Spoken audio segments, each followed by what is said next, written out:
प्रणोतना सदाशिवम। आज हम चर्चा करेंगे भारत के दो मनीषियों की।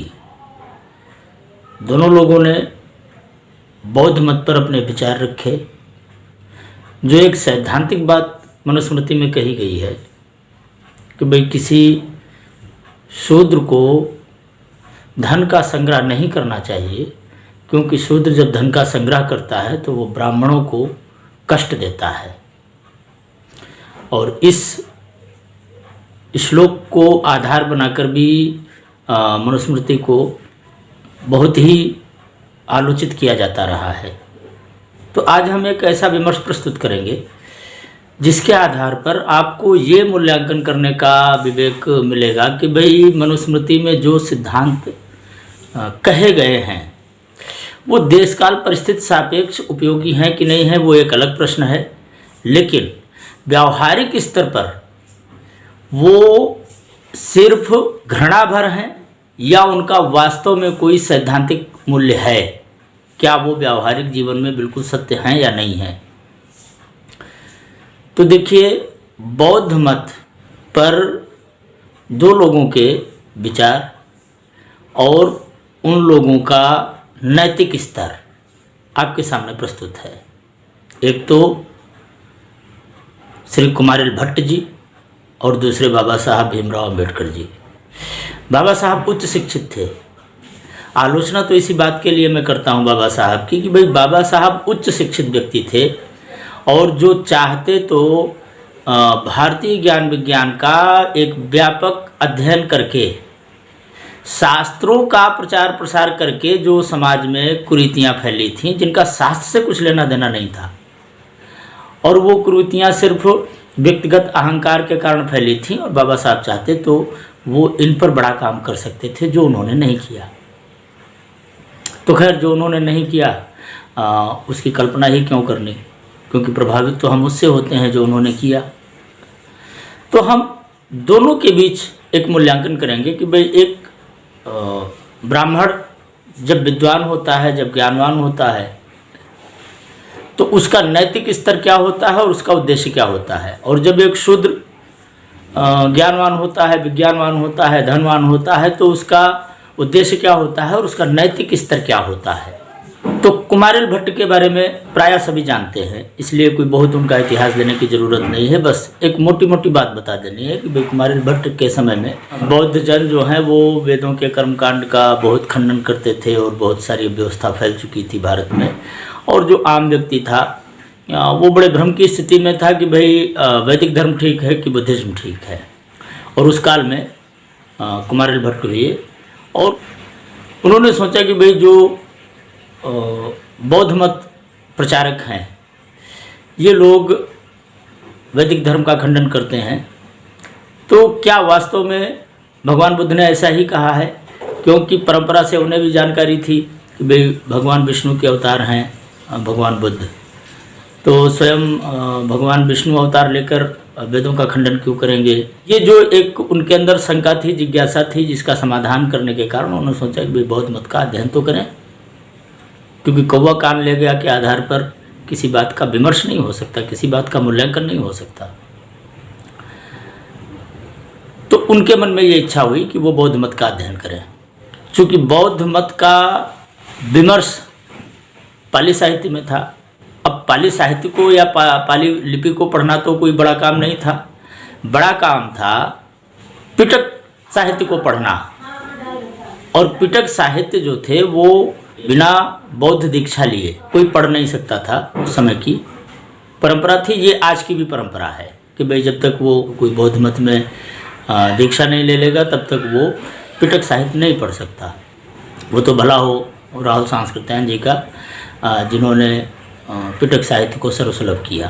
तो बौद्ध मत को पढ़ने के लिए श्री निकेत आचार्य से उन्होंने बौद्ध दीक्षा ली और फिर वो अध्ययन करने लगे। अध्ययन करते समय उन्होंने पाया कि भाई संपूर्ण बौद्ध साहित्य में भगवान बुद्ध स्वर्ग नरक मानते हैं, देवी देवताओं की सत्ता मानते हैं, यक्ष गंधर्व पितरों की सत्ता मानते हैं, वैदिक कर्मकांड को लोक जीवन का हिस्सा होना स्वीकार करते हैं, तो फिर ऐसा कौन सा तत्व है जिसके कारण भगवान बुद्ध को सनातन धर्म का खंडक माना जाए? तो अधिकतम जो उन्हें उसमें मिला कि भाई भगवान बुद्ध ने आत्मा को शाश्वत नहीं माना। हालांकि उन्होंने स्वयं उसका अध्ययन किया जब, तो उन्हें पता लगा कि भाई ये तो सिर्फ एक भ्रामक तथ्य है कि भगवान बुद्ध ने आत्मा को नहीं माना। हाँ, उन्होंने आत्मा का प्रवचन ही नहीं किया। तो अब इसमें मानना और ना मानना ये कोई प्रश्न ही नहीं होता है। तो जानबूझकर भगवान बुद्ध को अनात्मवादी कहकर प्रचारित किया गया, ऐसा कुमारिल भट्ट जी ने बौद्ध दर्शन को पढ़ने के बाद जाना। अच्छा, व्यावहारिक जीवन में उन्होंने देखा कि जब वो स्वयं बिहार में रहे, जब वो स्वयं बौद्धों की संगति में रहे, तो उन्होंने देखा कि ईर्ष्या, द्वेष और काम क्रोध जैसी जो प्रवृत्तियाँ, जिनके दमन के लिए ही भगवान बुद्ध का सबसे बड़ा उद्योग था, वो प्रवृत्तियाँ तो बहुत बड़े पैमाने पर बिहारों में फैली हुई हैं। क्योंकि बिहारों का उद्देश्य मनोसंयम, आत्मनिष्ठा था ही नहीं, आज भी नहीं है। बिहारों का उद्देश्य मैक्सिमम इतना ही है कि भाई वैदिक धर्म का खंडन किस तरह करना है। उनकी सारी जो निष्ठा थी वो वैदिक धर्म के खंडन करने में ही थी। जबकि भगवान बुद्ध ने बार बार कहा था कि भिक्षु को खंडन मंडन की प्रवृत्ति से हमेशा दूर रहना है, राग द्वेष जैसी भावनाओं से हमेशा दूर रहना है। तो उन्होंने देखा कि भाई बौद्ध बिहारों में तो बुद्ध का तो कोई विमर्श प्रस्तुत ही नहीं किया जाता। और उनके जीवन में एक घटना हुई थी कि जब बौद्ध मत को पढ़ाते हुए आचार्यगण वेदों का खंडन कर रहे थे, तो कुमारिल भट्ट की आंखों में आंसू आ गए। और इस आधार पर लोगों ने ये जाना कि भाई ये विशुद्ध बौद्ध तो नहीं है, ये है वैद मार्गी।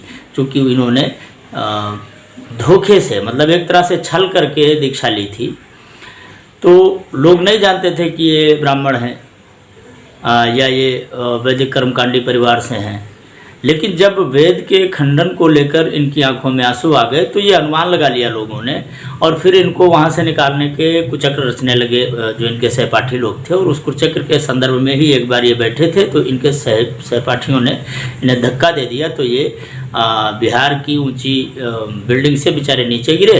तो खैर नीचे गिरते गिरते जैसा साहित्य में मिलता है, जैसा इतिहास में मिलता है कि इन्होंने कहा कि यदि वेद सत्य होंगे तो मैं जीवित रहूँगा। तो इन्हें चोट तो लगी, लेकिन ये बच गए।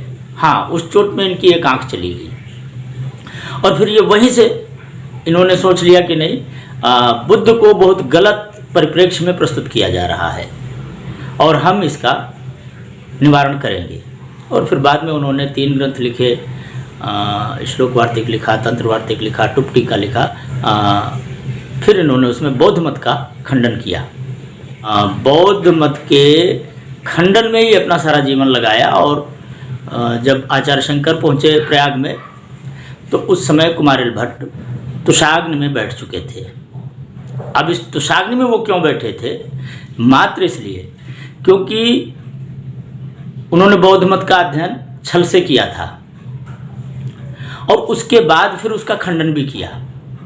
और खंडन स्वयं तो किया ही, खंडन भी इस तरह से किया कि भाई जो राजा सुधन्वा था, जो बौद्ध हो गया था, जो राजधर्म के रूप में बौद्ध मत प्रतिष्ठित हो चुका था, उस राजधर्म से उसको हटाकर वैदिक धर्म को पुनः इन्होंने स्थापित किया था। और मंडन मिश्र जैसा एक उद्भट विद्वान इन्होंने समाज को दिया था। प्रभाकर मिश्र जैसे उद्भट विद्वान को इन्होंने समाज के लिए प्रस्तुत किया था कि भाई जो इनके बाद फिर ये कार्य करता। लेकिन ये जो एक उनके अंदर स्मृत शास्त्रों की जो निष्ठा थी, जो उनके अंदर ब्राह्मणों की निष्ठा थी, जो वैदिक निष्ठा थी कि भाई गुरु का द्रोह एक जघन्य अपराध है, फिर वो किसी भी उद्देश्य से किया गया हो। छल से ली गई विद्या और उसके बाद अपने शिक्षा गुरु का खंडन करना, ये अपराध है। और इसका स्मृत शास्त्रों में प्रायश्चित था कि भाई ऐसे अपराधी को तुषाग्नि में अपने शरीर का दाह कर देना चाहिए।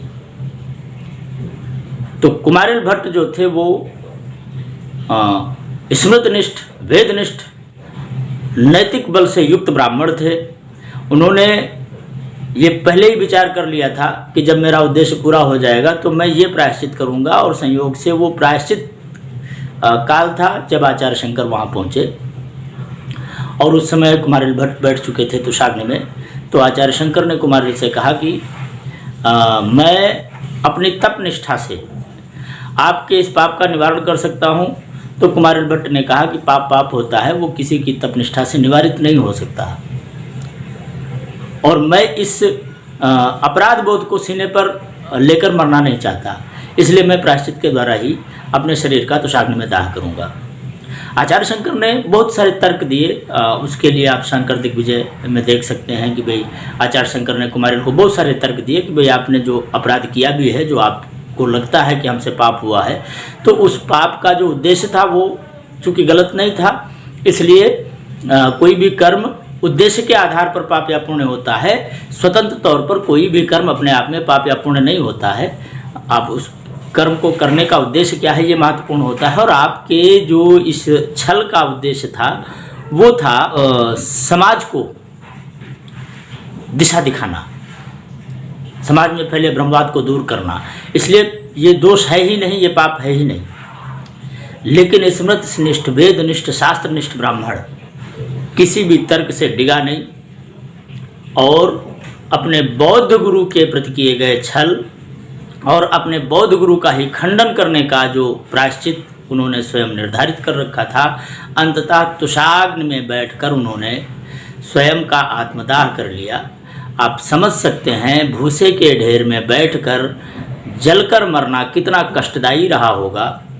लेकिन उस कष्ट को सहन करके कुमारिल भट्ट ने ब्राह्मणों की वेद निष्ठा और स्मृति निष्ठा का प्रमाण दिया, और ब्राह्मणों की तप निष्ठा का प्रमाण दिया, ब्राह्मणों की नैतिक निष्ठा का प्रमाण दिया। ऐसे थे कुमारिल भट्ट जो ब्राह्मण थे।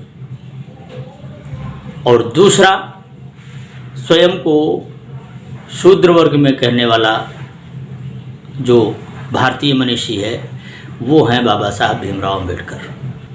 मैं पहले वीडियो में ये बता चुका हूँ कि आज जो बाबा साहब भीमराव अम्बेडकर भीमयानियों के लिए विश्व के सबसे बड़े शिक्षित व्यक्ति हैं, सबसे बड़े विद्वान हैं, 2 महीनों में ही बौद्ध की दीक्षा लेकर 2 महीनों के अंतर्गत ही वो महापरिनिर्वाण को प्राप्त कर गए। उन्हें ना साधना करनी पड़ी, ना तप करना पड़ा, ना मन का संयम करना पड़ा, ऐसा कुछ भी नहीं करना पड़ा जो भगवान बुद्ध की दृष्टि से जरूरी था।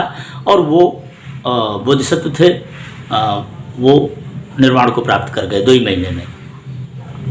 यदि ब्राह्मण ना होते तो बाबा साहब भीमराव अम्बेडकर भी किसी भट्ठे में ईंट ढो रहे होते। ब्राह्मण का दिया उपनाम जो आज तक भीमराव अम्बेडकर की पीढ़ियों ने छोड़ा नहीं है, आज तक भी वो अपने नाम के आगे सकपाल नहीं लगाते, अम्बेडकर ही लगाते हैं। तो जिस ब्राह्मण ने उन्हें शूद्र वर्ग से निकालकर ब्राह्मणत्व में प्रतिष्ठित किया, जिस सयाजीराव गायकवाड़ एक ब्राह्मण वंशी महाराजा ने उन्हें विदेशों में पढ़ने के लिए हर तरह की सहायता की, उन बाबा साहब भीमराव अम्बेडकर ने अपने जीवन भर ब्राह्मण को ही अपनी आलोचना का शिकार बनाया। और आलोचना का शिकार भी ऐसा वैसा नहीं। आप जब बाबा साहब की लिखी हुई पुस्तकें पढ़ेंगे तो आप उनकी भाषा का स्तर देखेंगे।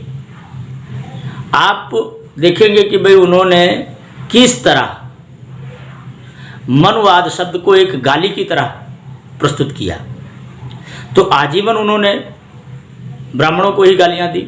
जिन ब्राह्मणों की दया पर, जिन ब्राह्मणों की कृपा पर, जिन ब्राह्मणों की करुणा और उदारता के कारण डॉक्टर भीमराव अम्बेडकर विश्व में जाने जाते हैं, उस ब्राह्मण को ही डॉक्टर भीमराव अम्बेडकर ने जीवन भर गालियां दी और एक ऐसी परंपरा खड़ी करके चले गए जो जाने कितने समय तक ब्राह्मणों को ही गालियां देती रहेगी। उसे अपने आत्मोन्नति से कुछ लेना देना नहीं है, भगवान बुद्ध से कुछ लेना देना नहीं है। वो मार्क्सवादी विष से भरा हुआ भारतीय घड़ा था जिसको अंग्रेजियत के लबादे से सजाया गया था, और उस घड़े से जो विष निकला वो भारत में आज तक फैल रहा है। तो ब्राह्मण में और शूद्र में मनु ने जो अंतर कहा है जिस श्लोक को लेकर एक लंबे समय से मनुस्मृति को जलाने का और मनुस्मृति के साथ साथ फिर सारे सनातन साहित्य को गालियां देने का काम किया जा रहा है कि भाई किसी शूद्र को धन का संग्रह नहीं करना चाहिए, अथवा शूद्र यदि शिक्षित हो जाएगा तो वो फिर ब्राह्मणों को ही तकलीफ देगा। ये एक खास बात है कि भाई शूद्र यदि शिक्षित हुआ और धनवान हुआ तो वो सिर्फ ब्राह्मणों को ही पीड़ित करेगा। उसका प्रमाण व्यावहारिक जीवन में आपको बाबा साहब से लेकर आज तक नए नए पात्र खड़े होते हैं, नए नए लोग खड़े होते हैं। अब वो स्वामी प्रसाद मौर्य हों, वो अखिलेश यादव हों, वो मायावती जी हों, वो डॉक्टर लक्ष्मण यादव हों, मतलब आप देखेंगे कि भाई ये जितने भी लोग हैं इनका एकमात्र लक्ष्य है ब्राह्मणों को गालियां देना, ब्राह्मणों को संसार से मिटा देने का कुचक्र रचना और ब्राह्मणवाद को लक्ष्य बनाना, ब्राह्मणों के पढ़ने लिखने पर लक्ष्य बनाना। क्या व्यावहारिक जीवन में मनु महाराज की वो बात कि यदि शूद्र धन संग्रह कर लेगा, यदि शूद्र शिक्षित हो जाएगा तो वो ब्राह्मणों का ही घात करेगा, आपको गलत लगता है?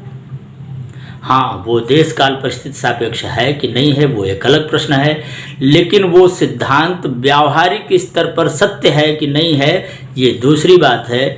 हमारा उद्देश्य सिर्फ उस सिद्धांत का मूल्यांकन करना था।